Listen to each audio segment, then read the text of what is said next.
ผ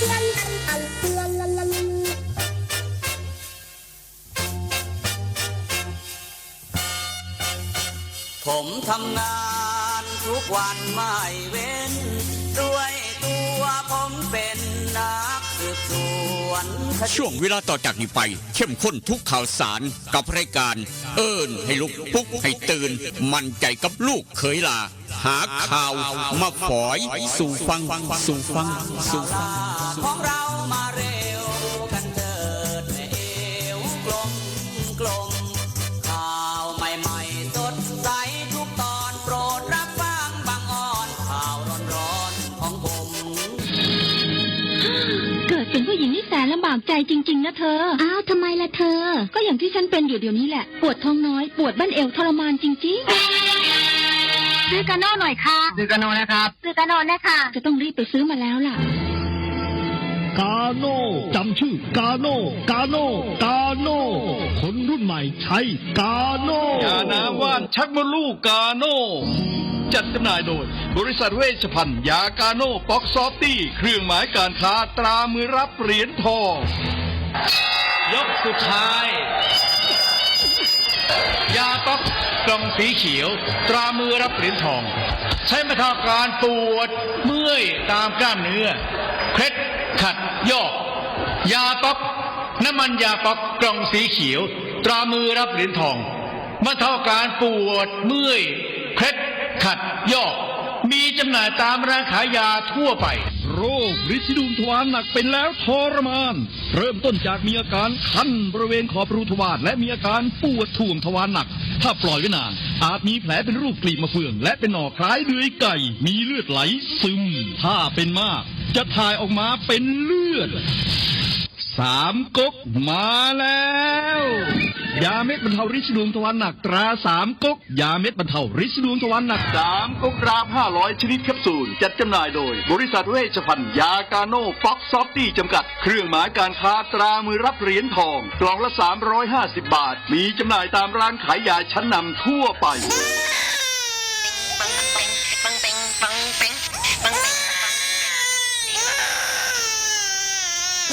ลูกแอวลูกไห้เป็นไข้ไปหาหมอช่วยด้วยช่วยหน่อยคุณหมอ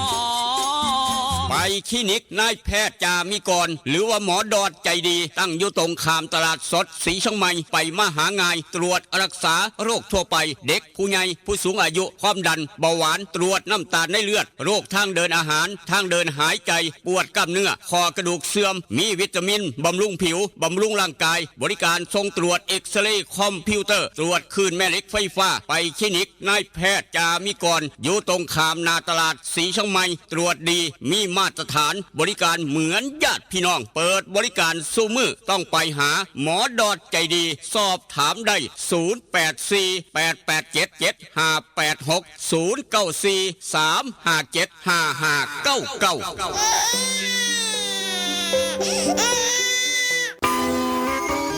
เล่นกันนักมันคืออะไรอะเล่นกันนักก็รักกันแน่นไงครับพี่ตั๊กโห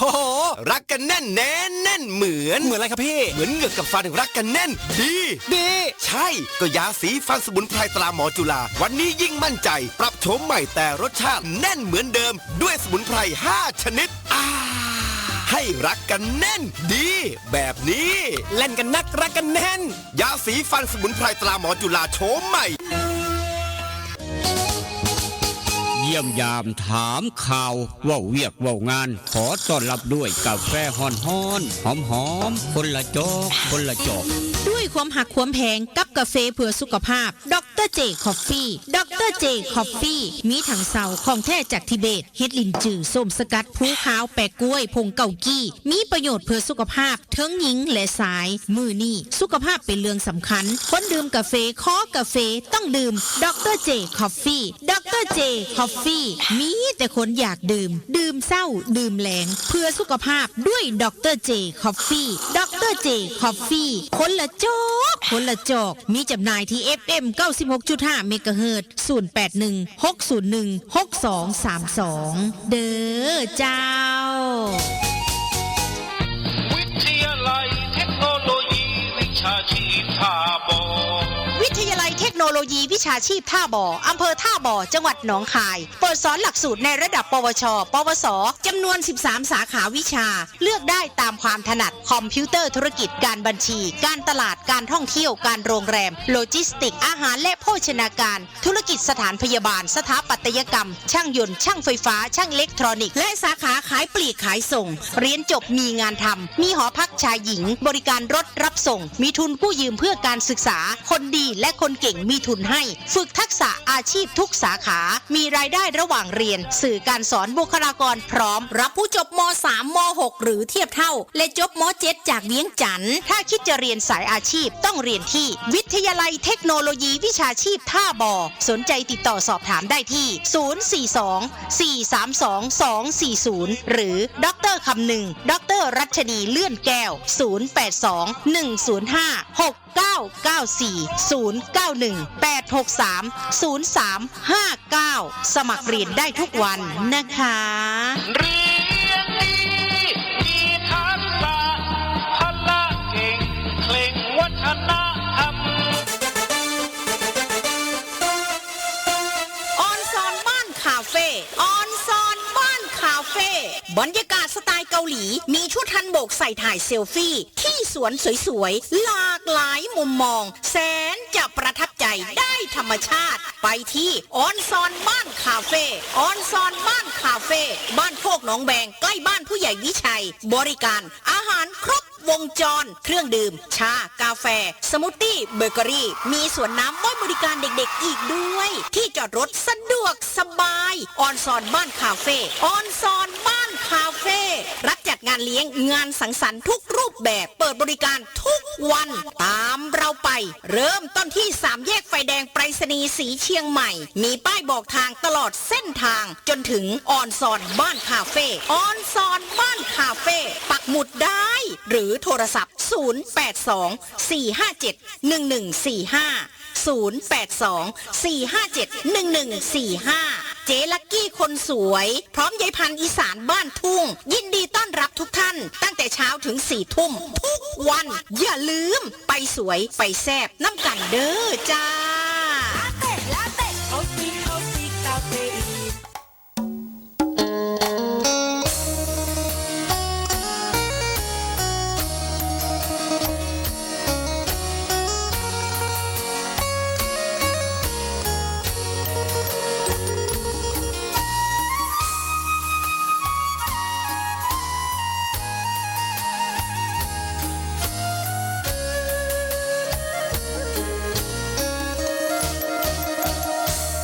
นั่งจอคอคือทอดแทนอคือทอดผู้สาวเย็นลมหนาวกินข้าวแรงแล้วยังบ่นอน2 ทุ่มครึ่งเอารูปผู้สาวเบิ่งแล้วอ่อนสอน3 ทุ่มก่อนเปิดใต้หมอนเอาจดหมายมาอ่านนั่งโกโซคือทอดพะโล้เฝ้าแต่รำพึงพอตี 1เฝ้าคิดถึงคำเคยเว้ากันตี 2คล้อยเขียนจดหมายน้อยไปถึงนุ่งครานตี 3ผ่านอ่านทบทวนแล้วเขียนใหม่อีกทีคิดฮอดอีหลีเพราะอ้ายนี้บ่เคยหักใคร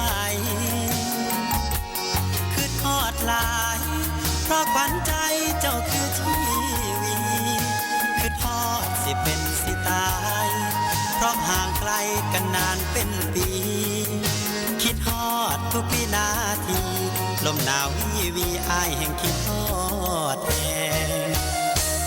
นั่งส่งลงหลับบ่ลงกระวนกระวายตี 5เลยไปย้อนคิดหลายสายตาอย่างแข็งหนาวเย็นจ้อยลมวอยวอยคิดฮอดแห้งแห้ง6 โมงเช้าตะเวนแดงแดงคิดฮอดคำแพงจนสอดแจงจางตา อย่านอนตื่นสาย อย่าอายทำกิน อย่ามีเงินหน่อย อย่าคอยวาสนา สุขสบายมันเสมือมันเครือเก่าครับผู้ขาลูกเคยลานามนคนทำข่าว กลับมาเว้านำผู้เจ้าดังเดิมได้เวลาซ้ำนี่ละเม็ดโตเตรียมพร้อมเรียบร้อยครับได้น้ำขวดน้อยห้อนตั้งแต่เช้าว่าจะฝนเช้าตกเมื่อวานฝนตกหนักตกแห้งฟ้าผ่าพร้อมอีกตั้งหักแต่ว่าเช้ามื้อนี้อากาศห้อนตั้งแต่เช้า26องศาครับ26องศาเตรียมน้ำไว้ตั้งแต่เช้าขวดน้อยใส่รถไปพร้อมใส่กระเป๋าเสื้อไปนำครับถ้าอย่ามองเสลดพ้องพรสวมหน้ากากอนามัยเสื้อแมสล้างมือด้วยเจลล้างมือยาชราใจยากัดตรงป้องกันPM 2.5ป้องกันโรคภัยไข้เจ็บต่างๆโดยเฉพาะเป็นไข้หวัดใหญ่เป็นหวัดเป็นไอป้องกันดูแลสุขภาพร่างกายเจ้าของพร้อมหลานน้อยน้ำครับหอบเอาข้าวเท่าหอนซ้อนใจได้ขาดทุกเทกย่างโปกเป๊กข้ามทงกุนมาแห่งคอลอตกแห้งอยู่แต่ว่ากับบ่พอได้น้ำครับ26องศา26องศาเซนเซียสโอกาสฝนตกย่ำเมื่อเช้ามื้อนี้ครับพี่น้องทางเวียงจันทร์ศรีเชียงใหม่เหลียวเห็นกันโอกาสฝนตกย่ำเมื่อเช้า 0% ครับเมื่อวานฝนตกแห้งฟ้าผ่าพร้อมฟ้าผ่าหม้อแปลงไฟฟ้าเฮ็ดให้ฟิวขาดต่อฟิวไฟมาคือเก่าทางบ้านหม้อหมู่8นี่ประมาณนั้นนี่คือฟ้าผ่าหม้อแปลงครับเฮ็ดให้ฟิวกระเด็นกระดอนฟิวขาดทางการไฟฟ้าต้องต่อฟิวไฟมาคือเก่านี่คือเกี่ยวกับฟ้าลมฝนตกแห้งประมาณ10นาทีแต่ว่ามื้อนี้ครับตั้งแต่มื้อนี้วันจันทร์อังคารพุธพฤหัสศุกร์ไม่มีฝนครับ5มื้อเต็มหลังจากตกแห้งฟ้าผ่าพร้อมเมื่อวานนี้ช่วงบ่ายยามมื้อแลงแต่ว่ามื้อนี้จันทร์อังคารพุธพฤหัสศุกร์ศรีเชียงใหม่เวียงจันทร์ทอกันทุกอย่างทุกแนว26องศาฝนขออนุญาตพักเช้ามีแห้งจังหน่อย5มื้อเต็มจันทร์อังคารพุธพฤหัสศุกร์ไม่มีฝนจะไปตกพูนเริ่มต้นใหม่วันเสาร์ครับฝนจะตกแห้งวันเสาร์ขอพัก5มื้อเพิ่นว่าประมาณนั้นประมาณนั้นนี่คือฟ้าฝนครับเอาละครับเป็นยังไงก็อย่ากันตามฮ้อนตั้งแต่เช้าอย่าขาดน้ำอย่าฮ้อนตามอากาศก็แล้วกันบอกกันไว้เตือนก็ไว้เบิดสุคนลูกเคยลารายงานโตอย่างเป็นทางการทางห้องทรง96.5เสียงจากบ้านหม้อแดนสยามมาพร้อมกับแนวดีมีประโยชน์คือเก่าครับพี่น้องทางเวียงจันทร์พี่น้องทางศรีเชียงใหม่เหลียวเห็นกันไปพุ่นกินปลามาพี่กินเขาตุ่มห้อมหักแพงแบ่งปันคือเก่าฝนกับบ่ตกคือกัน5มื้อเต็มเวียงจันทร์คือกันทางศรีเชียงใหม่คือกันทบสังคมโพธิ์ตากอาจจะประมาณกันครับนี่คือในพื้นที่ศรีเชียงใหม่เวียงจันทร์อังคารพุธพฤหัสศุกร์5มื้อเต็มไม่มีฝนจะไปเริ่มตกใหม่คือวันเสาร์ครับตกแห้งพร้อมตกหนักพร้อมประมาณนั้นถ้าบ่มีการเปลี่ยนแปลงถ้าอากาศบ่เปลี่ยนแปลงแต่ว่าต้องดูแลต้องตรวจสภาพดินฟ้าอากาศตลอดไปอาจจะเปลี่ยนแปลงมื้ออื่นมื้อฮื้อหยังก็ว่ากันไปแต่ว่าเดี๋ยวนี้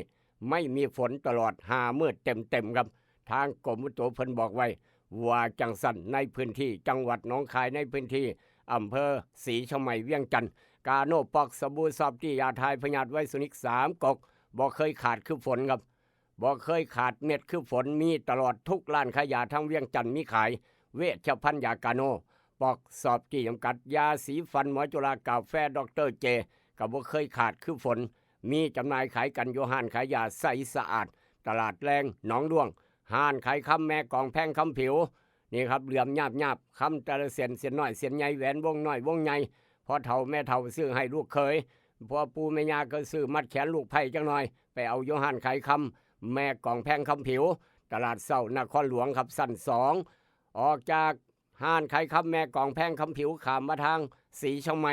มื้อนี้วันจันทร์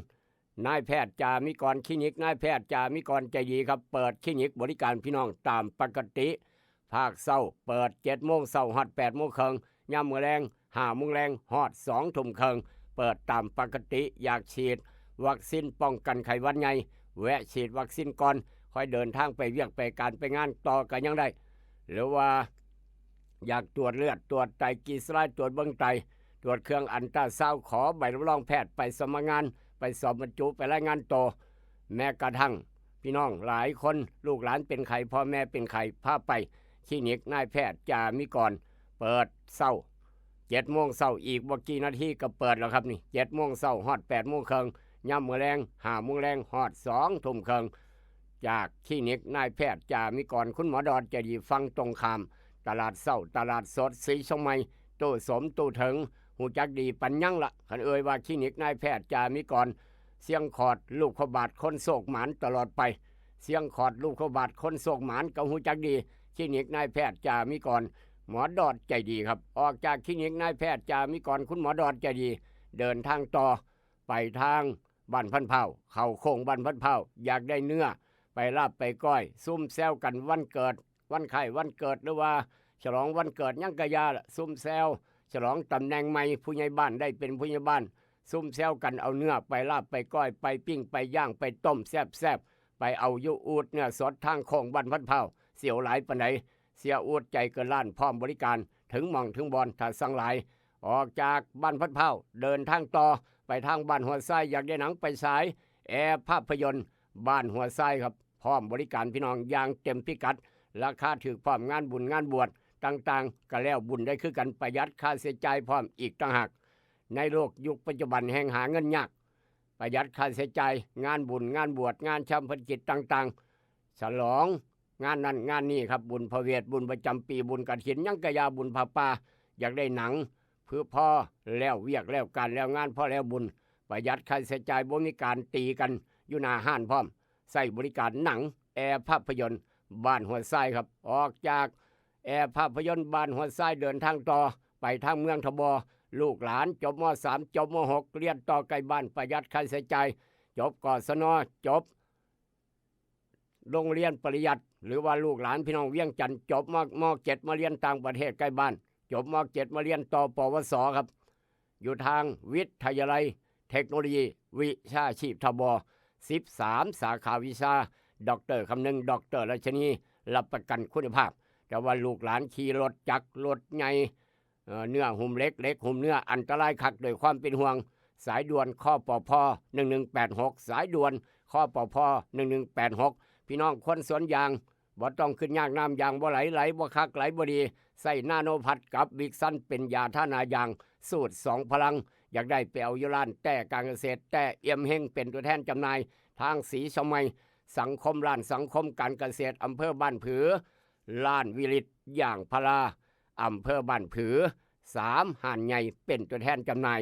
นาโนพัดกับบิ๊กซันขวัญใจพี่น้องคนสวนยางทุกสวนพี่น้องคนสวนยางหูจักดีปัญญังกันเอ่ยว่านาโนพัดกับบิ๊กซันครับได้ยินแล้วก็บอกต่อกันไปเมื่อแรงไปฉลองตำแหน่งไปซุ้มไปแซวไปจังหน่อย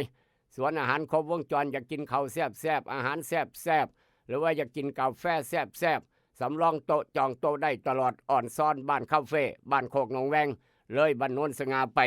บอดต้องห่วงครับอ่อนซ้อนบ้านคาเฟ่สไตล์เกาหลีด้านหน้าก็สวยงามด้านหลังก็งามครับอ่อนซ้อนบ้านคาเฟ่ได้ยินแล้วก็บอกต่อกันไปทางบ้านโคกหนองแวงตำบลพันเผาอำเภอศรีชมัยบ่ฮู้จักก็ถามผู้ใหญ่ใช้บ้านโคกหนองแวงบ่ฮู้จักถามผู้ใหญ่โตก็ได้บ่ฮู้จักถามท่านกำนันพึกก็ยังได้อีกต่างหากอ่อนซ้อนบ้านคาเฟ่หรือว่าถามผู้ใหญ่ใสบ้านป่าสักใต้หมู่4ก็ฮู้จักดีอ่อนซ้อนบ้านคาเฟ่บ้านโคกหนองแวงใกล้ๆกับบ้านผู้ใหญ่วิชัยเดินจอดรถกว้างขวางสะดวกสบายหายห่วงเจรจีผู้จัดการใหญ่พร้อมทีมงาน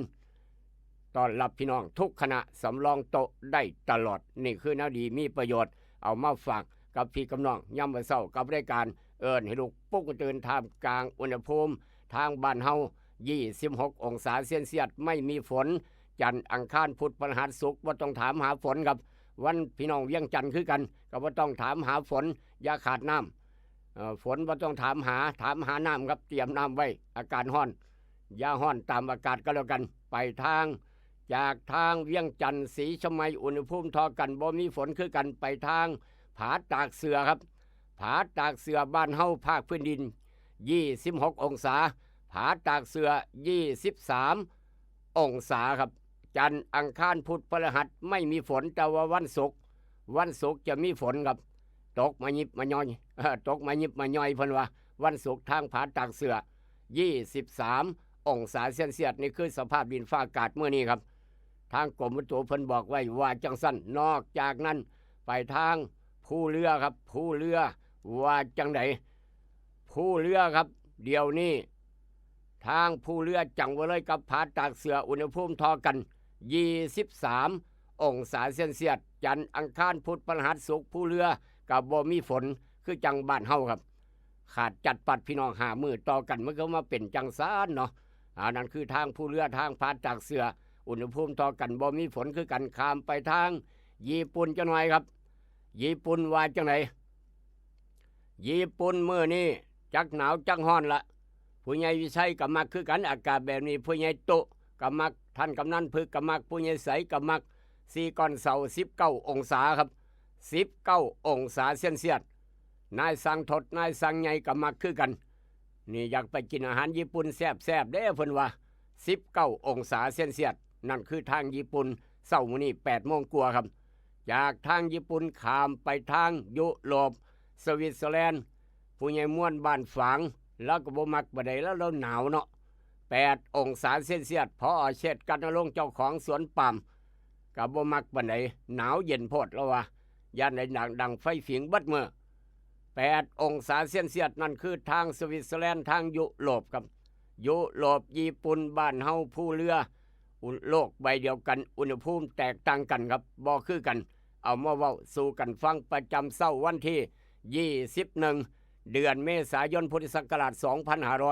2568ตรงกับวันจันทร์แรมเก้าค่ำเดือน5ปีมะเส็งตำรับตำราพ่อแม่ครูบาอาจารย์เลิกงามยามดีมื้อนี้บอกว่าจะได้ครับทำกิจเกี่ยวกับผู้หญิงผู้หญิงดีเปิดร้านเสริมสวยเปิดร้านขาย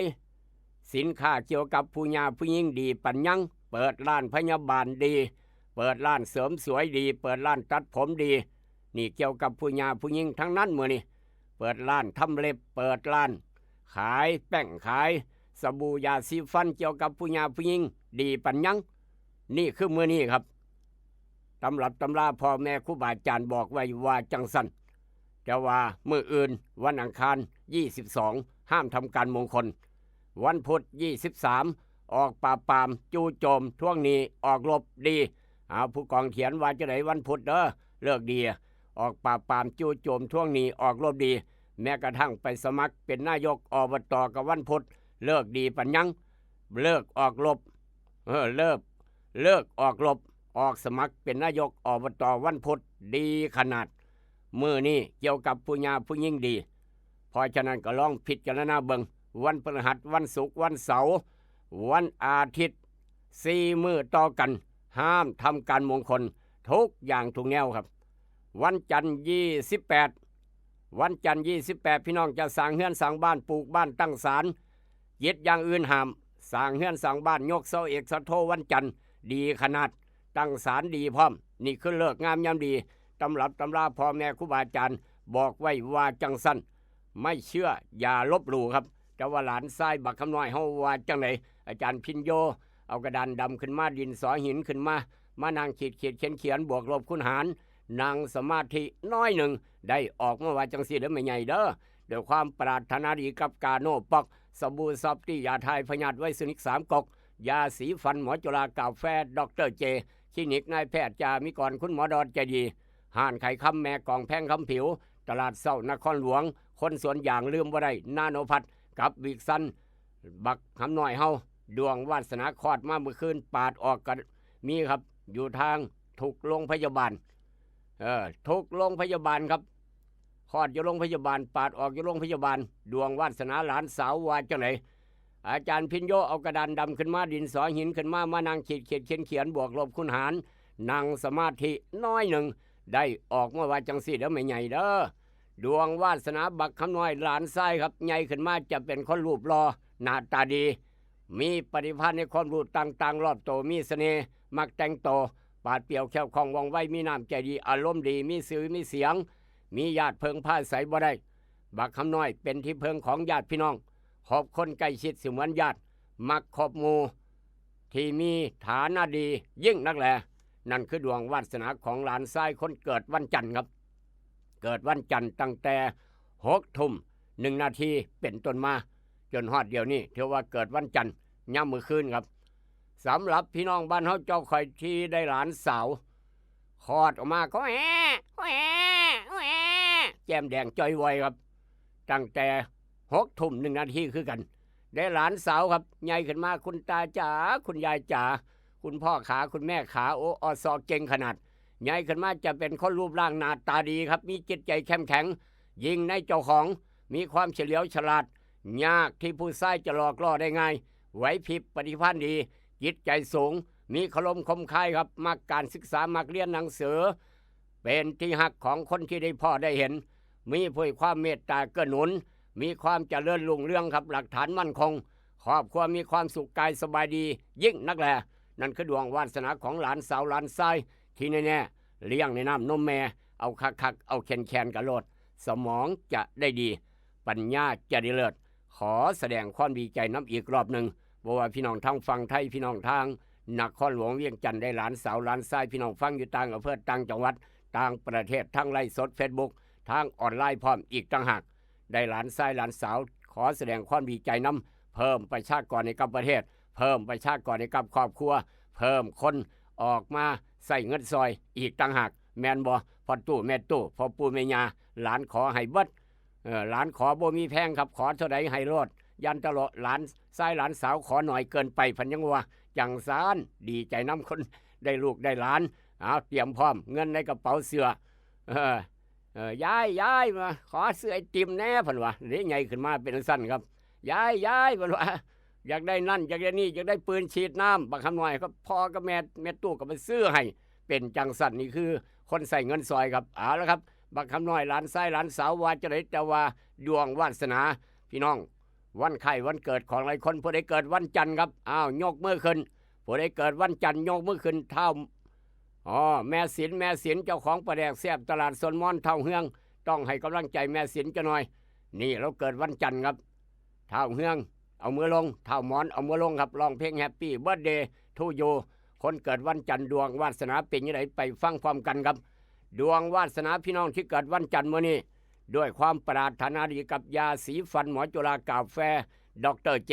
พี่น้องเวียงจันทร์หาซื้อง่ายมีจำหน่ายขายกันอยู่ห้านขายยาใสสะอาดตลาดแรงหนองด้วงครับคนเกิดวันจันทร์มื้อนี้ครับพ่อแม่ครูบาอาจารย์บอกไว้ว่าจังซี่ตื่นแต่เช้าหนึ่งเข้าใส่บาตรผู้ใดนอนตื่นสวยเทวดาเพิ่นจมคนหั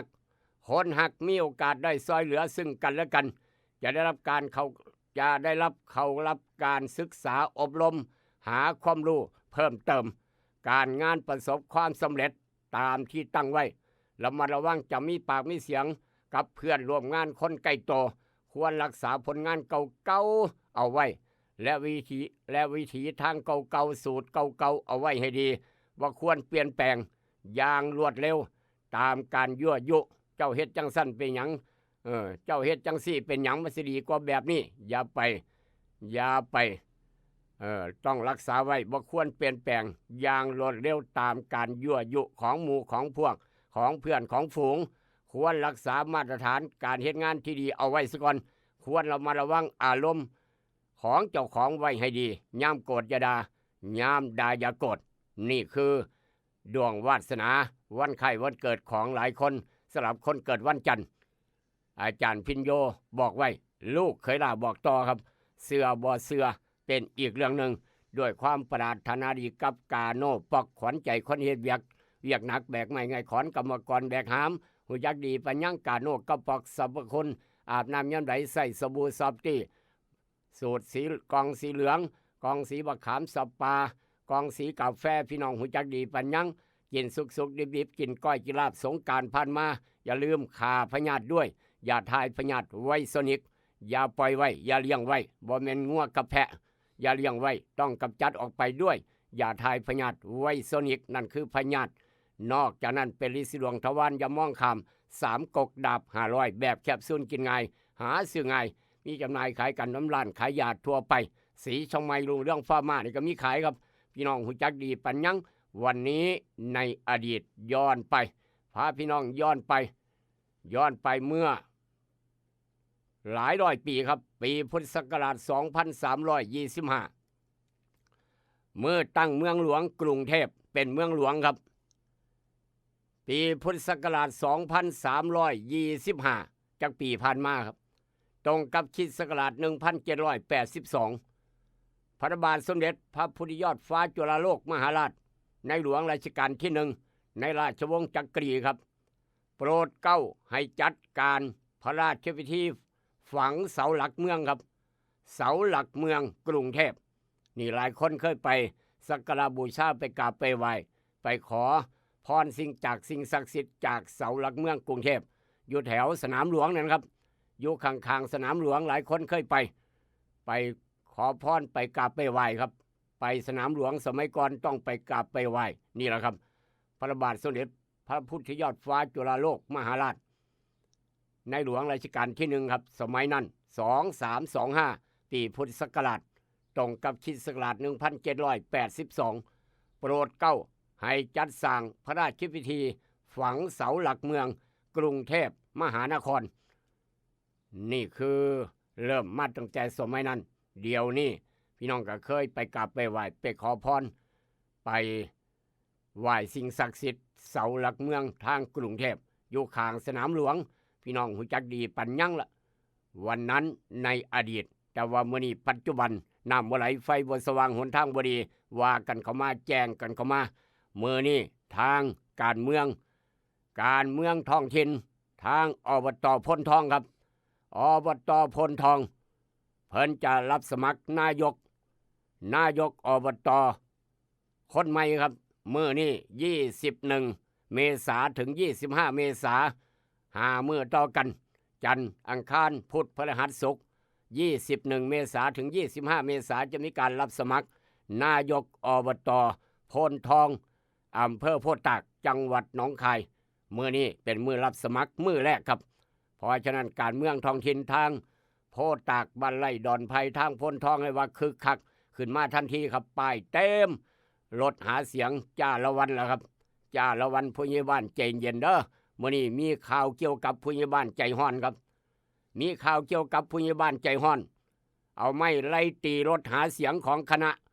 หาเสียงบาดนี้พี่น้องเอ้ยโอ้ยมันหลายอย่างหลายแนวเนาะผู้ใหญ่บ้านก็ได้ประกาศห้ามมาหาเสียงในเขตหมู่บ้านผมเบอร์ไหนเบอร์นั้นว่าซั่นว่าป้าโทเสียงดังรบกวนชาวบ้านผมห้ามมาหาเสียงไปผู้ใหญ่บ้านจังได้ก็มาเป็นจังซั่นเนาะได้คอนมารถหาเสียงกับห้อยผู้ใหญ่บ้านคือประกาศจังซั่นผมบ่ฟังดอกเพิ่นให้ผมหาเสียงเนาะว่าซั่นว่าผู้ใหญ่บ้านถือคอนได้ไล่ตีรถหาเสียงบาดเจ็บหามส่งโรงพยาบาลครับจังซี่ก็มีคือกันผู้ใหญ่บ้านหัวฮ้อนเพราะฉะนั้นใจเย็นเด้อท่านผู้ใหญ่ฮู้จักอยู่ดอกว่าเป็นผู้ใหญ่บ้านนั่นน่ะแต่ว่าให้มีประชาธิปไตยในหัวใจแหน่เห็นว่าก็ได้ฮ้อนยามเจ้าของหาเสียง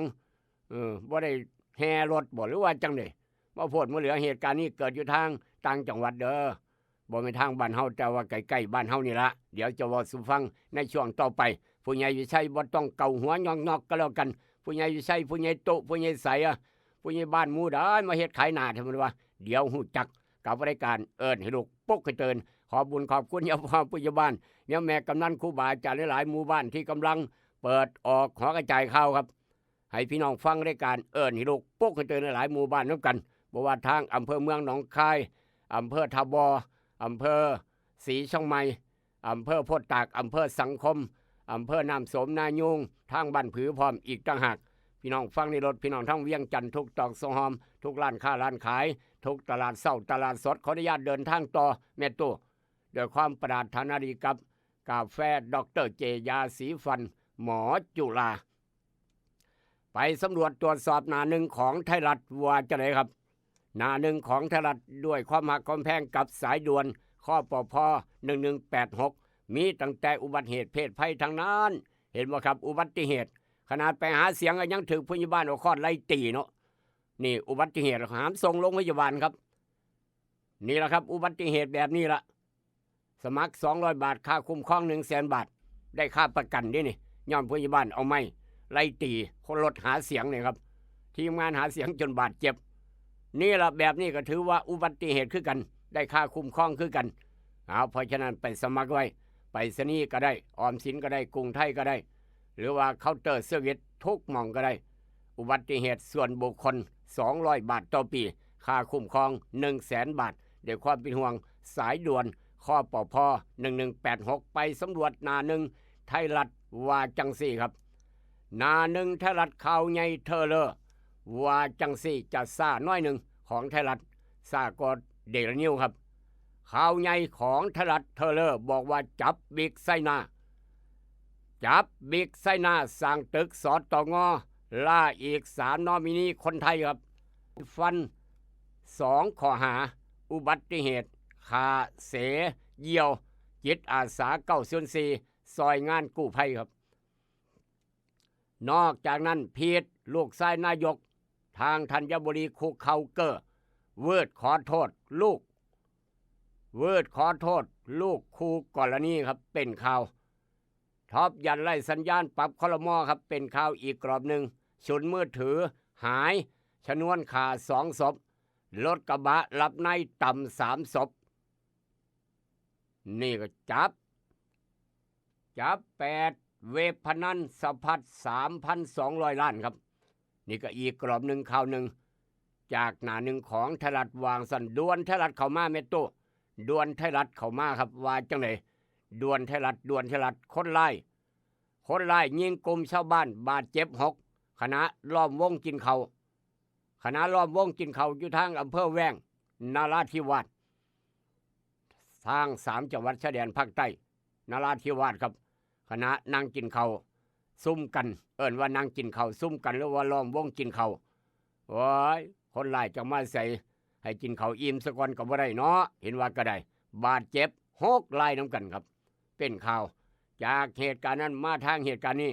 นราธิวาสป่วนวางระเบิดข้างแฟลตตำรวจโคกเคียนตำรวจเด็กบาดเจ็บหลายคนครับเป็นข่าวด่วนกันมาจากทางไทยรัฐนอกจากนั้นการบ้านการเมืองกำลังหาเสียงขออนุญาตผ่านไปครับรวบแล้วมือกรีดถูกจับเรียบร้อยครับมือกรีดล้างพระเลือดสาดก่อนจุดไฟเผายอมรับเสพยาบ้า6 เม็ดก่อนก่อเหตุหลวงพี่หลวงพ่อครับถูกเพิ่นผู้ว่านี่คุ้มคั่งเอามีดมากรีดล้างพระเลือดสาดเลือดไหลออกบึมบั่มหลังจากนั้นจุดไฟเผาพระอีกต่างหากปาดโถมาโพดมาเหลือเลยครับไปไกลแล้วคำว่ายาบ้านี่เอาซอยกันดูแลพี่น้องเลยซอยกันดูแลครับนอกจากนั้นก็ยังอีกหลายกรอบและข่าวที่น่าสนใจจากไทยรัฐมาหน้าหนึ่งเดลนิวเศร้ามื้อนี้ว่าจังไดจากไทยรัฐยกง่ายๆมาทางเดลนิวครับยกง่ายๆมาทางเดลนิวบอกว่าจังซี่พีทครับหน้าหนึ่งพีทกับพ่อบุกโรงพยาบาลอดขมาครับลุงป้าบ่คุยบ่เว้านำครับเหมือนใจให้200,000นุ่มโพดโซเชียลโดนตีนอนติดเตียงครับคนไล่ในคดีพยายามฆ่ากลายเป็นสบาดเนี่ยมันก็มาว่าจังสารแจงวุ่นค่าไฟแพงครับโยนต่อเนื่องจากปี65กฤษฎีกาแนะการไฟฟ้าฝ่ายผลิตเพิ่มเงื่อนไขสัญญาครับเพื่อไทยเขย่าปรับคลม.วิสุทธิ์เสื้อมีแน่ล็อกเป้าพาณิชย์เป็นข่าวชวนหลิงจางปัดทุกข้อหาอ้างจีนทรงบริหารรับหู้จากบินลิงวูครับสอดต่องอเจอร่างเพิ่มพ่อคนลมหายตายจากตึกถล่มเพิ่มครับนี่คือจากหน้าหนึ่งของเดลินิวเช้ามื้อนี้ดวลกันเข้ามามีหลังจากเข้าร้องกับกอบร้องกอบย่อยโยนบาปไฟค่าไฟแพงครับรัฐบาลเก่าเส้นปี65กฤษฎีกาแนะนำการไฟฟ้าฝ่ายผลิตเพิ่มสัญญาครับนายกเบี้ยวลูกชายโพโรงพยาบาลเวิร์ดขมาลุงป้าเมื่อรับค่ารักษา200,000ว่าจังสั้นนอกจากนั้นก็ยังอีกหลายกรอบหลายข่าวที่น่าสนใจครับอีกหลายกรอบหลายข่าวที่น่าสนใจเดี๋ยวจะว่าสู่ฟังให้พี่น้องพอตู้ไม่ใหญ่ฟังรายการให้ลูกปุ๊กเตือนทาง96.5เสียงจากบ้านหม้อแดนสยามกาโนปอกสบู่ซอฟตี้ยาทายพยาธิไวรัสนิก3 กกเดี๋ยวก็มาพอกันกับอาหารสมองยามมื้อเช้ายกต่อไปยกที่2ครับคิดทองให้ได้ทองคิดเงินให้ได้เงินคุณกำลังรับฟังอาหารสมองยามเช้าริมฝั่งโขงกับรายการให้รู้ปลุกให้ตื่นให้รู้ปลุกให้ตื่นอยู่นะครับรวยคอยรวย ผู้หญิงนี่แสนลำบากใจจริงๆนะเธอ อ้าวทำไมล่ะเธอ ก็อย่างที่ฉันเป็นอยู่เดี๋ยวนี้แหละ ปวดท้องน้อย ปวดบั้นเอวทรมานจริงๆซื้อกาโน่หน่อยค่ะซื้อกาโน่นะครับซื้อกาโน่นะคะจะต้องรีบไปซื้อมาแล้วล่ะ กาโน่จำชื่อกาโน่กาโน่กาโน่คนรุ่นใหม่ใช้กาโน่ยาน้ำว่านชักมดลูกกาโน่จัดจำหน่ายโดยบริษัทเวชภัณฑ์ยากาโน่ป๊อกซอฟตี้เครื่องหมายการค้าตรามือรับเหรียญทองยกสุดท้ายยาป๊อกกล่องสีเขียวตรามือรับเหรียญทองใช้บรรเทาการปวดเมื่อยตามกล้ามเนื้อเคล็ดขัดยอกยาป๊อกน้ำมันยาป๊อกกล่องสีเขียวตรามือรับเหรียญทองบรรเทาการปวดเมื่อยเคล็ดขัดยอกมีจำหน่ายตามร้านขายยาทั่วไปโรคฤทธิ์ดุมทวารหนักเป็นแล้วทรมานเริ่มต้นจากมีอาการคันบริเวณขอบรูทวารและมีอาการปวดท่วงทวารหนักถ้าปล่อยไว้นานอาจมีแผลเป็นรูปกลีบมะเฟืองและเป็นหน่อคล้ายเดือยไก่มีเลือดไหลซึมถ้าเป็นมากจะถ่ายออกมาเป็นเลือดสามก๊กมาแล้วยาเม็ดบรรเทาฤทธิ์ดวงทวารหนักตราสามก๊กยาเม็ดบรรเทาฤทธิ์ดวงทวารหนัก3ก๊กกราฟ500ชนิดแคปซูลจัดจำหน่ายโดยบริษัทเวชภัณฑ์ยากาโน่ป๊อกซอฟตี้จำกัดเครื่องหมายการค้าตรามือรับเหรียญทองกล่องละ350 บาทมีจำหน่ายตามร้านขายยาชั้นนำทั่วไป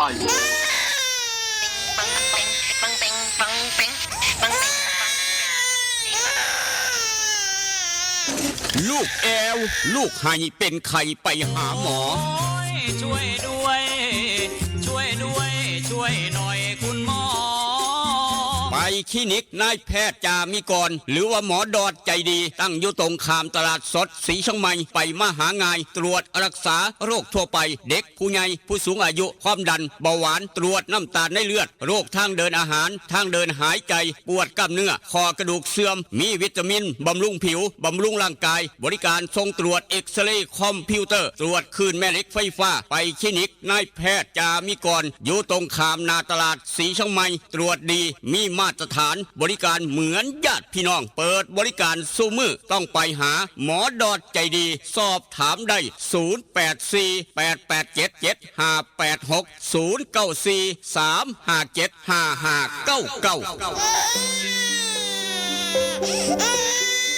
จึงยอมถอดแหวนที่แม่เคยสวมนิ้วให้ มั่นแฟนด้วยแหวนแม่เพราะเป็นคำแท้ๆ100%มีใบหับประกันจากห้านกล่องแพงคำผิวนครหลวงเวียงจันทร์แม่แล้วคันได้คำจากห้านไข่คำกล่องแพงคำผิวบว่าสร้อยข้อคำสร้อยแขนแหวนตุ้มหูหูประพันธ์ถูกสนิทลวดลายงามหลากหลายทุกทานมั่นใจ100%อยู่ตลาดเศร้ามอ2สั้น2ห้อง36หน้าลิฟห้านไข่คำกล่องแพงคำผิวห้านไข่คำกล่องแพงคำผิวยังหับซื้อขายแลกเปลี่ยนคำได้ราคาสูงทึกใจนอกจากนั้นยังหับออกแบบคำตีคำตามแบบตามสั่งที่ลูกค้าต้องการห้านขายคำกล่องแพงคำผิวมีเครื่องกวดเซ็กคำที่มาตรฐานคำทุกเส้นจึงผ่านการกวดสอบลูกค้ามั่นใจอยากได้คำแลกเปลี่ยนคำไปห้านกล่องแพงคำผิวแล้วจะบ่ผิดหวังอยู่ตลาดเศร้ามอ2สั้น2ห้อง36หน้าลิเพ่นง่ายสอบถามปรึกษาได้021-214-6555-5090-12พอกล่องแพงแม่คำผิวหับห้องคุณภาพกับคำทุกเส้นเด้อเจ้าเพื่อนแท้ชาวสวนยางมาแล้วนาโนพลัสยาทาหน้ายางสูตร2พ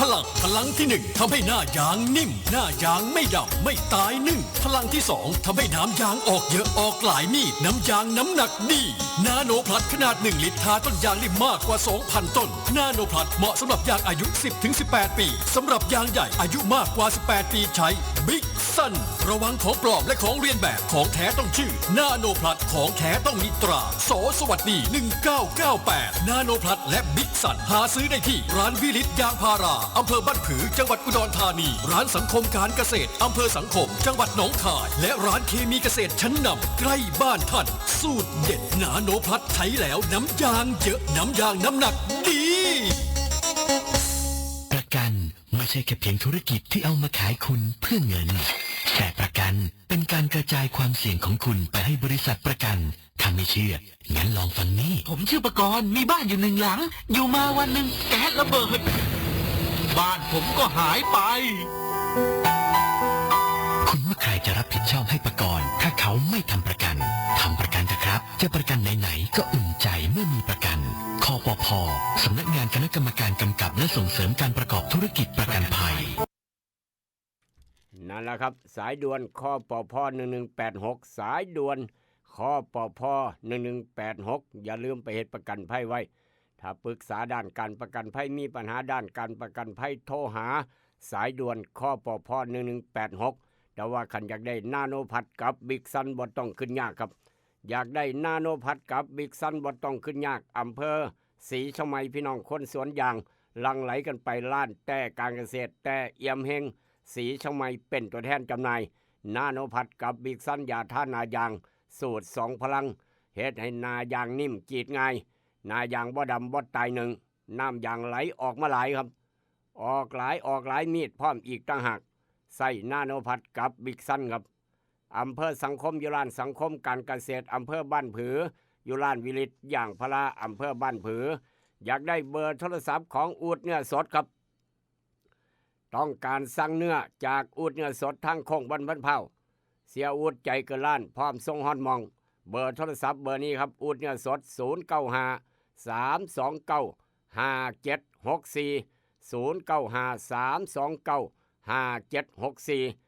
อยากได้เบอร์โทรศัพท์สวนอาหารครบวงจรอ่อนซ่อนบ้านคาเฟ่กับเจลักจี้หรือว่าคุณยายพันธุ์อีสานบ้านทุ่งเบอร์นี้สำรองโต๊ะสำรองซุ่มนั่งกินแซ่บๆบรรยากาศคักๆร้องคาราโอเกะพร้อมฉลองวันเกิดฉลองตำแหน่งผู้ใหญ่บ้านฉลองตำแหน่งสทอบตในอนาคตเบอร์นี้ครับไปอ่อนซ่อนบ้านคาเฟ่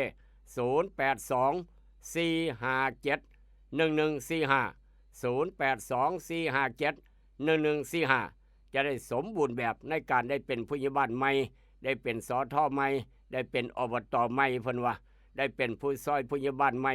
ต้องฉลองมองเดียวค่อยจะสมศักดิ์ศรีไปอ่อนซ่อนบ้านคาเฟ่0824571145ครับอย่างนี้เราก็บอกต่อกันไปจากอ่อนซ่อนบ้านคาเฟ่เปิดตั้งแต่เช้าฮอด4 ทุ่มเสมอถ้าพี่น้องมีข่าวด่วนครับน้ำบ่ไหลไฟบ่สว่างหนทางบ่ดีกดกันเข้ามา0816016232ครับ0816016232เมื่อวานพี่น้องไปเที่ยวดอนปลาเปื่อยหลายคณะคือกันทางบ้านดอนกอบ้านโน้นสวรรค์ก็มาเที่ยวหลาย10 คนทั้งดอนปลาเปื่อยเป็นคณะยกทัพใหญ่มาอีกต่างหากทั้งบ้านดอนกอโน้นสวรรค์เมื่อวานช่วงบ่ายครับช่วงนี้ทางเทศบาลตำบลหนองปลาปากสทกำลังบี้กันอย่างหนักสทกำลังแห่รถหาเสียงกันอย่างหนักผู้ใหญ่บ้านใจเย็นเด้อเย้าค้อนไล่ตีคณะสทคณะหาเสียงกันแล้วกันคือจังบ้านอื่นเมืองอื่นการเมืองการปกครองระบอบประชาธิปไตยต้องมีการหาเสียงต้องมีเปิดเครื่องแห่อ้อมหมู่บ้านเสียงดังย่ำมื้อเช้าย่ำมื้อแลงย่ำมื้อเที่ยงย่ำมื้อบ่ายนี่คือระบอบประชาธิปไตยเบ่งบานครับเพราะฉะนั้นอย่าไปใจห้อนใจด่วนคือจังผู้ใหญ่บ้านบางหมู่บ้านอยู่ทางต่างอำเภอต่างจังหวัดเดี๋ยวหูจักหมู่บ้านใดมือเคยให้ผู้ใหญ่บ้านขายหน้าแท้เดี๋ยวได้ฟังครับเดี๋ยวได้ฟังเดี๋ยวหูจักมาโพดเมื่อเหลือเถอะเนาะโพดเหลือโอ้ยมันก็พ่อเนี่ยครับเกิดมาก็เพิ่งได้ยินแล้วผู้ใหญ่บ้านรำคาญรถหาเสียงคณะหาเสียงเอาค้อนไล่ตีประกาศออกหอกระจายข่าวเห็นว่าเจ้าของมีหอกระจายข่าวก็ประกาศออกหอกระจายข่าวรถแต่ละคณะเบอร์นั่นเบอร์นี่กลุ่มนั่นกลุ่มนี้อย่ามาหาเสียงในหมู่บ้านผมเด้อว่าซั่นว่าถ้าบอกว่าฟังผมจะไล่ตีหลีครับเอาค้อนไล่ตีผู้ใหญ่บ้านนี่ครับนี่โอ้ยถ้าแนมเบิ่งหนังเรื่องนี้จะจบแบบใดครับถ้าแนมเบิ่งหนังเรื่องนี้จะจบแบบใดอยู่หมู่บ้านใดเดี๋ยวจะเว้าสู่ฟังครับพาพี่น้องไปเอาบุญจักหน่อยพาพี่น้องไปเอาบุญครับบุญกองที่1พอตู้แม่ใหญ่ลูกหลานบ้านเฮาครับพอตู้แม่ตู้พาไปต่ออายุไปเอาบุญจะมาสร้างลานธรรมหลวงพ่อพระไสยหลวงพ่อองค์เตอร์ได้อยู่ทางดอนปลาเปื่อย5 บาท10 บาท100 บาทตามกำลังศรัทธามาต่อสะพานบุญดอนปลาเปื่อย ความยาวเหลืออีกประมาณ30เมตรครับสะพานเหลืออีก30เมตรวัดเบิ่งแล้วอีก30เมตรจะทะลุปูโป่งแล้วสมบูรณ์แบบได้ลานทำได้สะพานยาวอีก30เมตรนี่คือแล้วครับแล้วแหล่งท่องเที่ยวดอนป่าเปื่อยมหัศจรรย์ดอนป่าเปื่อยเสียงขอดลูกขบาทคนโศกคนหมานเอา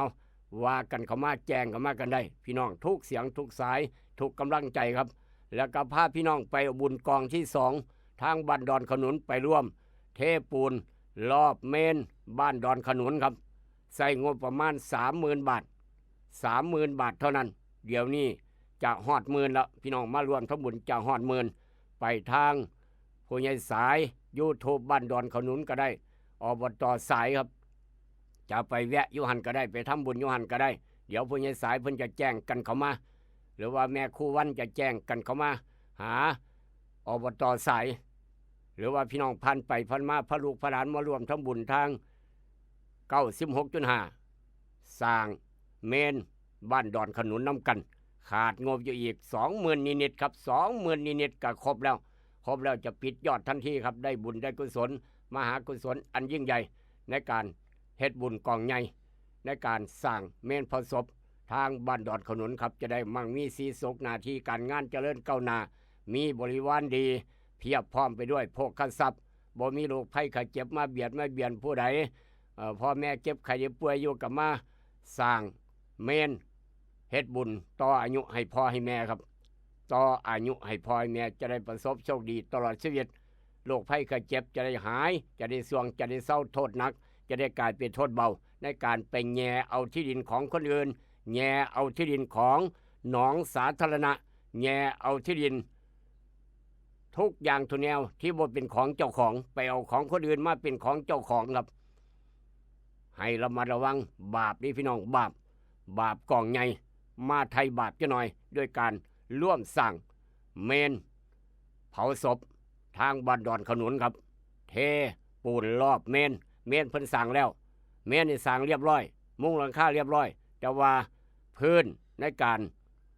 รอบเมนขรุขระแห่ส่งดวงวิญญาณไปสวรรค์อาจจะแห่ยากลำบาก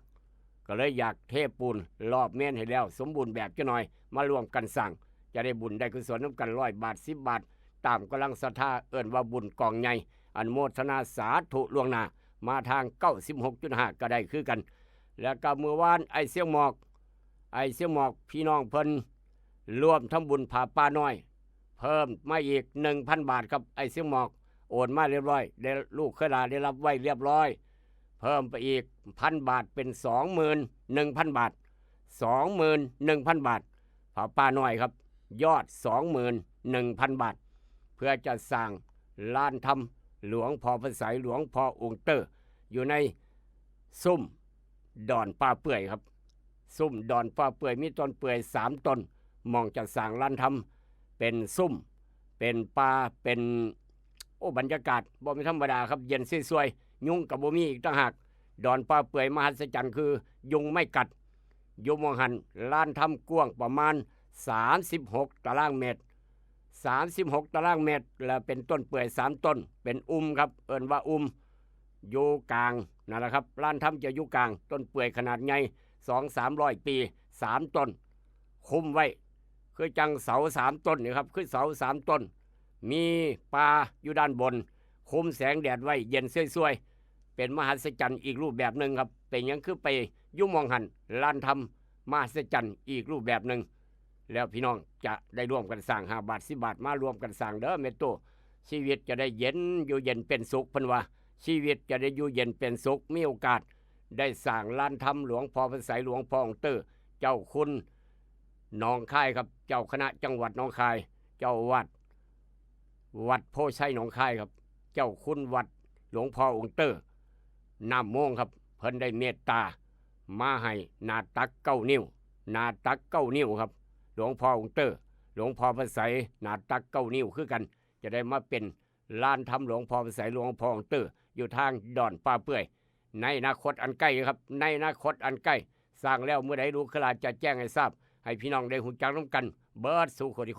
คนจะเฮ็ดคนจะสร้างคือนายสร้างทดนายสร้างใหญ่ประจ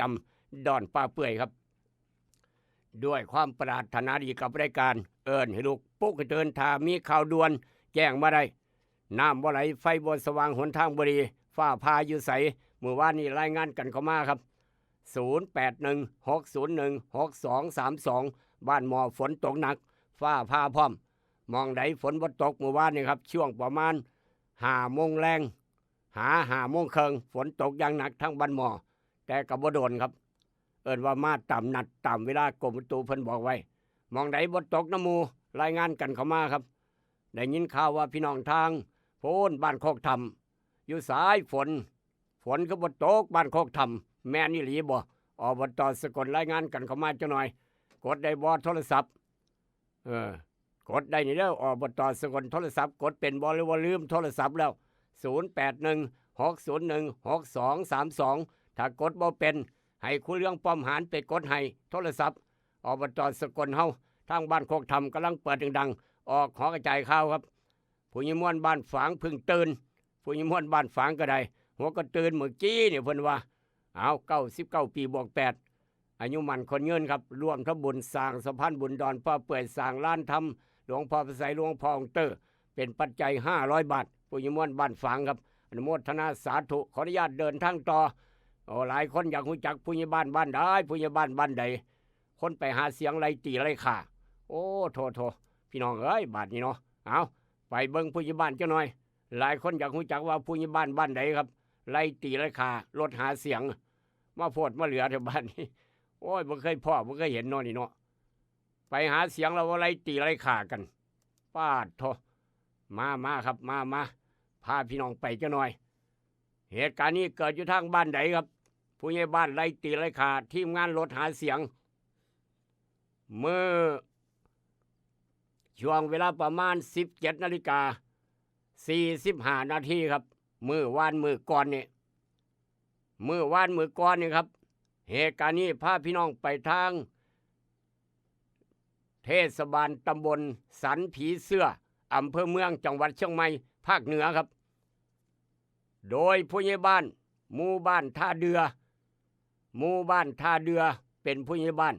ตำบลสันผีเสื้อโทเราไปศูนย์จังไดบาดนี้เนาะเราไปศูนย์จังไดครับศูนย์คักศูนย์แน่เกิดเหตุหาเสียงเลือกตั้งรถแห่เข้าไปในหมู่บ้านรถแห่นะครับเป็นเรื่องปกติของระบอบประชาธิปไตยเลือกเบอร์นั่นเลือกเบอร์นี้ก็สิว่าไปตัวรถแห่แม่นบ่ผู้ใหญ่วิชัยหรือว่าจังไดผู้ใหญ่ตู้พร้อมอยู่ในเขตเทศบาลตำบลสันผีเสื้อครับอำเภอเมืองเชียงใหม่ผู้ใหญ่บ้านนี่ผู้ใหญ่บ้านเราเฮ็ดหยังเราศูนย์เราโมโหครับ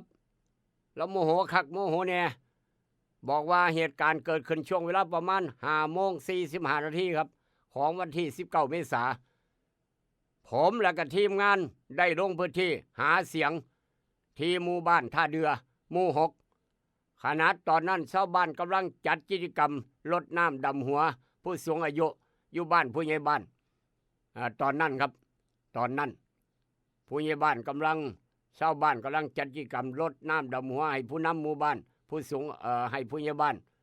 ลูกบ้านกำลังรดน้ำดำหัวอยู่ให้กับผู้ใหญ่บ้านหลังจากนั้นครับได้ยินเสียงผู้ใหญ่บ้านประกาศบาดเนี่ยรถแห่ผ่านไปรถแห่ครับรถแห่อย่าลืมเลือกเบอร์นั้นอย่าลืมเลือกเบอร์นี้กลุ่มนั้นก็สิว่าไปอีกบ่โดนครับในขณะกิจกรรมผู้ใหญ่บ้านถูกลูกบ้านรดน้ำดำหัวเรียบร้อยผู้ใหญ่บ้านประกาศเสียงตามสายประกาศออกหอกระจายข่าวทีนี้หอกระจายข่าวผู้ใหญ่บ้านรถหาเสียงคณะใดให้ยุติการหาเสียงผมผู้ใหญ่บ้านทีมงานบ่ให้หาเสียงบาดนี้ทางทีมงานหาเสียงว่าทีมงานบ่ได้รบกวนทีมงานพวกผมบ่ได้รบกวนหรือว่าสร้างความเดือดร้อนอีหยังแล้วก็ยังคงหาเสียงต่อไปตามปกติเปิดป้ายบ้านผู้ใหญ่บ้านเพิ่นกำลังเปิดเสียงรดน้ำดำหัวผู้ขากันหลีกออกไปนะบ่ได้ผ่านนะว่าซั่นว่า แต่ว่าผู้ใหญ่บ้านบ่ยอมครับบ่เป็นคนละกลุ่มบ่เนาะบาดนี้เนาะแล้วก็ทีมงานหาเสียงก็ยังบอกว่าต่อมาผู้ใหญ่บ้านโมโหครับว่าได้ยินเสียงรถแห่หาเสียงขับรถผู้ใหญ่บ้านโมโหหน้าแดงเลือดขึ้นหน้าครับขับรถแล่นต่ำผู้ซอยหาเสียงที่คณะของผมกำลังย่างสลับหาเสียงจนได้รับบาดเจ็บและกับภายในเวลาบ่โดนผู้ใหญ่บ้านถือไม้เข้ามาด่าต่างๆนานาด้วยความหยาบคายครับคำหยาบคายต่างๆก่อนจะใส่ไม้ฟาดใส่แขนของผู้สมัครสอทอครับในทีมของผมรวมถึงชาวบ้านผู้ซอยหาเสียงจนบาดเจ็บต้องนำโตส่งโรงพยาบาลครับคักบ่ผู้ใหญ่บ้านบาดนี้ปาดโทผู้ใหญ่บ้านเนาะนี่เนาะเรายังบอกว่าทีมงานหาเสียงครับผมบ่เคยมีปัญหากับผู้ใหญ่บ้านจักเถื่อและก็เหตุการณ์ที่มีการบันทึกไว้ถ่ายคลิปไว้เพราะว่ามีพี่น้องพยายามห้ามปรามแต่ก็บ่เป็นผลผู้ใหญ่บ้านไล่ตีไล่ขาทีมงานหาเสียงพวกผมครับพวกผมก็บ่ได้ตอบโต้หยังแต่จังได้บ่ได้ตอบโต้ผู้ใหญ่บ้านอยากตีอยากไล่ก็ไล่ไปโลดพวกผมบ่ได้ตอบโต้หยังว่าซั่นว่าเป็นข่าวหลังเกิดเหตุทีมงานทั้งเบิดได้ย่างไปยังโรงพยาบาลเพื่อรักษาอาการบาดเจ็บบ่แม่นย่างไปหาเสียงโรงพยาบาลนี่ครับไปรักษาอาการบาดเจ็บได้รับแล้วหลังจากนั้นไปโรงพยาบาลเรียบร้อยย่างไปโรงพักบ่ได้ย่างไปหาเสียงโรงพักไปเข้าแจ้งความดำเนินคดีกับผู้ใหญ่บ้านรายนี้ต่อไปเบื้องต้นพี่น้องจับกลุ่มคุยกันน่าจะเป็นประเด็นการเมืองแล้วบาดนี้ว่าซั่นว่านั่นเห็นบ่ผู้ใหญ่บ้านหัวฮ้อนผู้ใหญ่บ้านใจเย็นๆเด้อท่านผู้ใหญ่บ้านเฮาห้ามเอาเป็นตัวอย่างครับห้ามเอาเป็นตัวอย่างนี่คือระบอบประชาธิปไตยเพิ่นแห่ไปผ่านเสียงดังผ่านหน้าผู้ใหญ่บ้านก็อย่าไปว่าให้ทีมงานนี่คือระบอบประชาธิปไตยครับคิดพอดแต่สมัยเจ้าของหาเสียงเนี่ยเห็นว่าก็ได้เนาะความโมโหโทโสพาตกต่ำเด้อผู้ใหญ่ความโมโหโทโสพาผู้ใหญ่บ้านตกต่ำครับไม่เชื่ออย่าลบหลู่แนวจังเสียเอาเพราะฉะนั้นบอกกันไว้เตือนกันไว้เบื้องต้นเหตุการณ์นี้เกิดทางภาคเหนืออีสานบ้านเฮาหนองคายบ้านเฮาศรีช่องไม้โพธิ์ตากห้ามเอาเป็นตัวอย่างครับจากเหตุการณ์นั้นมาทางเหตุการณ์นี้กับการโนปอกสบู่ซอฟตี้ยาทายพยาธิไวสนิก3กก1หญิง2ชายหัวแตกสมองแตกเมียหนึ่งเมียสองสมองแตกเมีย3ม้ามแตกเพิ่นว่าอันนี้เมีย2เจ้าของสมองแตกครับไปก็บ่เป็นบาดเนี่ยเป็นหยังคือว่าจังสั้นครับเจ้า2เมีย2สมองแตกไปก็บ่เป็นฝ่ายผัวเอาว่าเจ้าของเจงว่าเจ้าของรอฟังทางนี้จังหน่อยครับว่าเจ้าของเจงว่าเจ้าของรอฟังทางนี้จังหน่อยเหตุการณ์นี้ถึงขั้นล้มหายตายจากเกิดขึ้นเกิดอยู่ทางไหนครับเกิดอยู่ทางโพนมีนบุรีทางมีนบุรีครับเราไปเฮ็ดหยังเราไปฝ่ายเมียใหญ่ครับเมียใหญ่เมียหลวงหรือว่าเมียใหญ่ออกตามหาผัวออกไปเฮ็ดงานครับบ่กลับบ้านจักเถื่อฝ่ายเมียใหญ่ก็ร้องเพลงก่อยๆออกไปตามหาผัวเจ้าไปซ้ายเอ้ย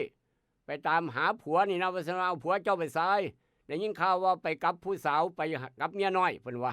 นั่นเห็นบ่ครับเริ่มต้นนี่ครับนี่จุดเริ่มต้นผู้ใดก็มาฟ้องผัวเจ้าบ่กลับบ้านผัวเจ้าไปหาเมียน้อยแล้วเพิ่นว่าตอนแรกก็บ่เชื่อเอาไปมาบ่กลับบ้านจักเทื่อก็เลยห่วยแม่นอีหลีคือจังเพิ่นว่าตัวนี้ว่าซั่นปากว่านำหาซะแล้วครับฝ่ายเมียหลวงนำหาผัวไปเจอผัวกับเมียน้อยอยู่รีสอร์ทครับไปเจอผัวกับเมียน้อยอยู่รีสอร์ทคือจังพี่น้องเว้าอีหลีพี่น้องบ่ได้ตัวแค้นจัดฝ่ายเมียหลวงหน้าแดงเป้งปานบักพี่พวนครับหน้าแดงองค์ตรงปานบักพี่พวนบาดเนี่ยฝ่ายเมียหลวงแค้นจัดเห็นเมียน้อยอยู่กับผัวทั้งตบทั้งตีครับบาดเจ็บอย่างหนักสุดท้ายครับเมียน้อยถูกเมียใหญ่ตีไปตายอยู่โรงพยาบาลครับเมียน้อยตายคอรอถูกเมียใหญ่ตีครับคักบ่ครับ เมียใหญ่เราใจเกินร้อยเลยตีเมียน้อยตายคอรอไปตายอยู่โรงพยาบาลหายใจบ่ทันครับเมียน้อยหลังจากนั้นครับหลังจากนั้นฝ่ายเมียใหญ่ครับไปเฮ็ดหยังบาดนี่ฝ่ายเมียใหญ่ก็ว่าย่านเจ้าของมีความผิดเสียแล้วย่านเจ้าของมีความผิดครับแค้นหลายแค้นจัดแค้นจัดคักโมโหเท่าโสเลือดขึ้นหน้าความดันขึ้นผลท้ายเมียใหญ่ก็ตายอีกพี่น้องเมียใหญ่ก็ตายครับเมียน้อยก็ตายแค้นจัดความดันขึ้นตายคอรอเมียใหญ่สิ้นใจสลดอีกฝ่ายผัวเฮ็ดจังไดบาดนี่ลูกสิอยู่น้ำผู้ใดเมียใหญ่ก็ตายเมียน้อยก็ตายฝ่ายผัวเลยสิเป็นบ้าครับคอยสิเอาใส่ระบาดคอยสิเฮ็ดจังไดเฮ็ดไปก็บ่เป็นครับเรียบร้อยนี่คือเกี่ยวกับเมียใหญ่เมียน้อยเหตุมันเกิดครับเมียน้อยตายก่อนเมียใหญ่ตายที่หลังย้อนความดันขึ้นเป็นข่าวเอามาเว้าสู่ฟังจังซี่ก็มีคือกันเนี่ยบ่เคยพ่อกับพ่อคนรับกรรมคือลูกครับคนรับกรรมคือผัวลมหายใจจากไปก็บ่โดนยมพบาลเอาไปสอบแน่นอนครับต้นยิ้วน้ำถามหาพร้อมอีกต่างหากเป็นข่าวเอามาเว้าสู่ฟังผู้ใดคิดผู้ใดเฮ็ดผู้ใดกำลังคิดผู้ใดกำลังเฮ็ดให้เมียใหญ่กับเมียน้อยผิดกันย้อนผู้ชายผู้เดียว1 หญิง 2 ชายอันนี้1 ชาย 2 หญิงครับเหตุมันเกิดห้ามเอาเป็นอย่างผิดศีลข้อใดครับข้อ3บ่หรือผิดศีลข้อ5หรือผิดศีลข้อ1ก็ว่าไปนี่คือเกี่ยวกับเมียน้อยกับแม่ใหญ่ครอบครัวบ้านแตกสลายขาดห้ามเอาเป็นตัวอย่างบอกกันไว้เตือนกันไว้ว่าจังไดผู้ใหญ่โตคนรูปรอห้ามเอาเป็นตัวอย่างเด้อผู้ใหญ่โตเฮานอกจากนั้นเหตุการณ์นั้นมาทางเหตุการณ์นี้ครับเหตุการณ์นั้นมาทางเหตุการณ์นี้พายุฤดูร้อนถล่ม5 อำเภอทั้งเมืองอุบลจังหวัดอุบลวันอ้วมอรไทยครับลูกเห็บตกพร้อมลูกเห็บใหญ่ขนาดปาโทษถึกหัวคนในวัดแตกนี่แบบนี้ลูกเห็บตกขับรถขับลาครับเห็นมาแล้วรถกระบะถึกลูกเห็บตกใส่มุนเอเล่ให้ว่าสร้างเคาะขบวนใสเฮ็ดสีไม้น่ะปวดหัวเลยครับมุนคักมุนแน่พี่น้องเอ้ยปานเอาตะปูเจาะครับนี่คือฤทธิ์ของลูกเห็บตกใส่รถมุนคักมุนแน่บนมุนธรรมดาให้ระวังครับถ้าฝนตกลูกเห็บตกหามองลบมองลี่ร่นพี่น้องอย่าเอารถขี่พาไปรับลูกเห็บอันตรายคักบ่คุ้มค่าครับผู้ใหญ่ใสก็บ่รับเคาะไปซื้อตัวถังไม้รถไปซื้อตัวถังไม้มาเดี๋ยวผมจะเฮ็ดให้ไม้เพิ่นว่ามุนเอเล่นี่คือสาเหตุลูกเห็บใหญ่ตกใส่รถมุนอุ้ยปุ้ยเป็นข่าวเอามาเว้าสู่กันฟังบ่มุนตั้งแต่ป่าหญ้าเด้รถแท้ๆก็ยังมุนครับหลังคาเปิดพร้อมอยู่ทางเมืองอุบลครับ5 อำเภอมื้อวานนี่ครับช่วงเวลาประมาณ 16:05 นาทีเกิดพายุฤดูร้อนในเขตทางวารินชำราบอำเภอเมืองอุบลโอ้โหแห้งคักแห้งแน่บนแห้งแต่บ้านเฮาครับเป็นข่าวเอามาเว้าสู่ฟังจะหน่อยอย่าชะล่าใจอย่าประมาทก็แล้วกันแล้วก็เกี่ยวกับดินยุบบ่แม่นเกี่ยวกับแผ่นดินไหวครับที่มีข่าวเกี่ยวกับแผ่นดินยุบทางกระบี่กรมธรณีครับกรมธรณียืนยันหลุมยุบบ่เกี่ยวแผ่นดินไหวเหตุน้ำใต้ดินพัดพาดตะกอนทรายแนวโน้มยุบโตเพิ่มขึ้นอันตรายสั่งเฝ้าระมัดระวังอย่างเต็มพิกัดติดป้ายประกาศปิดห้ามพี่น้องเข้าใกล้พื้นที่คาดหยุดยุบระยะสั้น1 เดือนระยะยาว1 ปีเร่งเอาเครื่องสแกนตรวจสอบละเอียดแนะอนาคตใช้ประโยชน์การเกษตรนี่คือแผ่นดินยุบนักธรณีวิทยาชำนาญการพิเศษจากสำนักงานทรัพยากรธรณีเขต 4 สุราษฎร์เพิ่นว่าจังสันเอามาเว้าสู่กันฟังครับแผ่นดินยุบบ่เกี่ยวกับแผ่นดินไหวจากเหตุการณ์มาทางเหตุการณ์นี้หลายคนจำได้ดอยอ่างขางซื่อนี่หลายคนเคยไปเที่ยวสายไปเที่ยวดอยอ่างขางครับทางภาคเหนือจังหวัดเชียงใหม่ปะทะเดือด2 รอบสนั่นดอยอ่างขางชายแดนไทยพม่าทหารมา ยิ่งสกัดขบวนการนี่ครับขบวนการลักลอบลำเลียงยาเสพติดวิสามันตาย2ยึดยาบ้าได้5 เป้ใหญ่โอ้โหโพดเหลือครับดอยอ่างขางทางภาคเหนือจังหวัดเชียงใหม่ครับจากเหตุการณ์ทางดอยอ่างขางมาทางเหตุการณ์นี้ครับนี่ก็คือตู้บริจาคทางเมืองขอนแก่น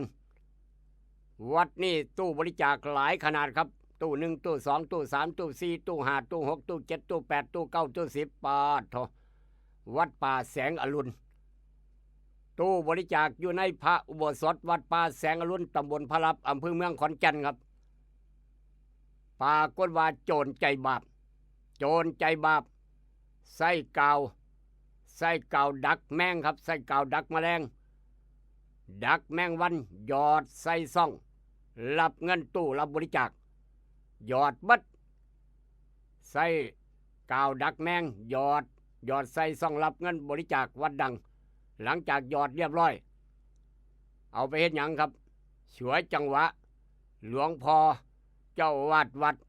หลวงพี่นี่วัดติดกิจนิมนต์อยู่ในบ้านวัดบ่มีผู้ใดอยู่โจรใจบาปงัดเอาเบิดทุกตู้โจรใจบาปงัดเอาเงินอยู่ในตู้บริจาคเบิดทุกตู้เรียบร้อยกวดเรียบทุกตู้ตำรวจซอยแหน่เร่งจับไว้แน่ว่าผู้ใดมางัดเอาว่าซั่นว่าตู้ประมาณโอ้โหหลายตู้ครับหลาย10ตู้เถิกโจรใจบาปเอาเบิดเอาหลอดอาศัยจังหวะช่วงเจ้าอาวาสผู้ซอยเจ้าอาวาสหลวงพี่หลวงพ่อสมณเณรรับกิจนิมนต์ไปนี่ครับไปสวดมนต์เย็นอยู่บ้านเจ้าภาพย่ำมื้อแรงครับกลับวัดกระทุ่ม1 2 ทุ่มทั้งพี่งัดเอาตู้บริจาคเบิดอ่อนหลอดวัดป่าแสงอรุณตำบลพระลับอำเภอเมืองจังหวัดขอนแก่นผู้ใดเป็นโจรครับมาคือกล้าไปเอาเงินในตู้บริจาคของหลวงพ่อบาทนี่เป็นข้าวบ้านเฮาระมัดระวังนี่เด้ออย่ามองข้ามความปลอดภัยก็แล้วกันจากเหตุการณ์นั้นมาทางเหตุการณ์นี้หนุ่มน้อยวัย32 ปีครับไปหางมหอยแข้งงมหอยหนาห้อนอากาศก็ห้อนเป็นลมเป็นแรงขาดน้ำบ่ได้กินครับ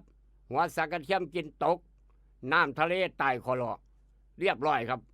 นี่คือการไปงมหอยหนาห้อนอาการห้อนคักน้ำก็บ่กินบาดนี้บ่นึกว่าฝันว่าเขาเที่ยงก็บ่ได้กินบ่นี่ตายครับเป็นลมตายตกน้ำตายคนบ่เห็นบ่มีผู้ใดซอยเป็นข้าวเอามาเว้าสู่กันฟังครับด้วยความปรารถนาดีกับกาโนปอกสบู่ซอฟตี้ยาทายพยาธิไวรัสนิก3 กกจากเหตุการณ์นั้นมาทางเหตุการณ์นี้ครับเกี่ยวกับได้คัตเตอร์ล่าโจรบุกกุฏิถือคัตเตอร์พระนอนหลับอยู่ครับพระนอนหลับหลวงพี่หลวงพ่อนอนหลับจีดพระจวดจาดคัตเตอร์เขาใหญ่ๆว้ายเลือดไหลเทน้ำมันใส่จุดไฟเผาหลวงพ่อล่างสาหัสอ้างเอาเงิน2 ล้านจากรายการดังไปฝากแล้วบ่ได้คืนครับอ้างเอาเงิน2 ล้านไปฝากไว้แล้วก็บ่ได้คืนโอ้โถมาโพดมาเหลือแท้เหตุการณ์นี้เกิดอยู่ทางอำเภอห้วยลาดจังหวัดบุรีรัมย์เป็นข่าวใหญ่ครับห้ามเอาเป็นตัวอย่างเด้อพี่น้องเอ้ยหลวงพี่หลวงพ่อด้วยความเคารพอยู่วัดผู้เดียว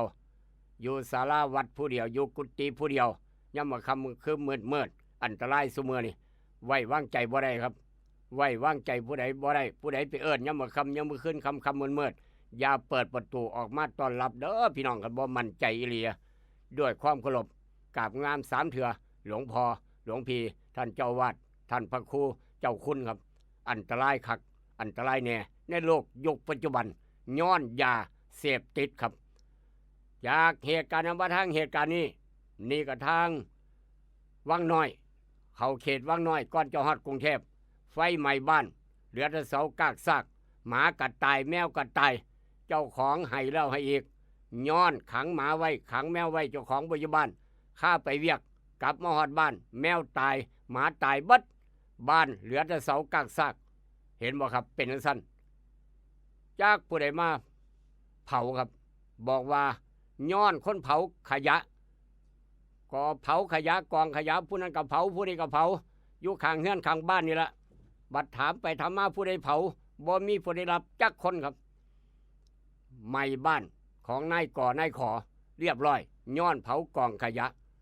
ลามใส่บ้านของคนอื่นอันตรายเด้อพี่น้องบ้านเฮาเจ้าข่อยห้ามเอาเป็นตัวอย่างครับราคาทองวันหยดบ่ไปนำมาหลังยังซ้ำเก่าพยากรณ์อากาศว่าจะไหนครับพยากรณ์อากาศภาคอีสานบ้านเฮาเมื่อนี้